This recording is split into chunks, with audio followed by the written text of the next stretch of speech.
manta ba. Ina tara babban Allah ya baka dama biyo aure. Karki damu a bar sona, ba za ni dan wata bakewa. Na zata ka manta ne.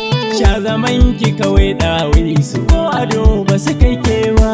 Na zata ka manta ne. Kun gane ta halittar Allah ko ina ba ta munana ba. Na zata ka manta ne. Da ta fito mata ku matsa, ita ɗai ce ake duba.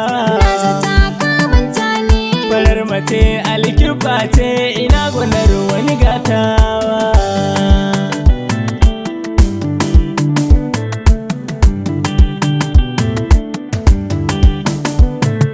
Zuciyata ta yi fari da jin kalaman bakinka. Na sani ban manta ba. Ko kawaye na kasa ne ba ni so su ga hotonka. Na sani ban manta ba. To bare matar na bare wata ya ta kusance ka. Na sani ban manta ba. Wata za ta kusance ka a dole kuna ka sha doka. Na sani ban manta ba.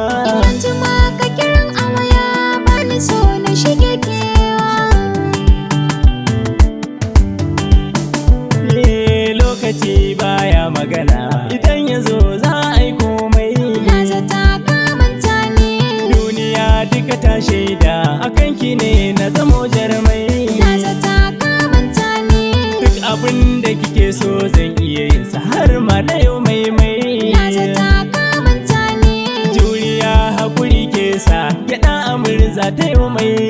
Na zata ka manta ne. Bye bye mai ƙaunata, zan kira ki mashahira. Karkasin kewaya don Allah kana jina. Ina jinki baby na ki furta min. Ina son ka kai ma ce kana so na. Ina son ki haba baby ya kike haka.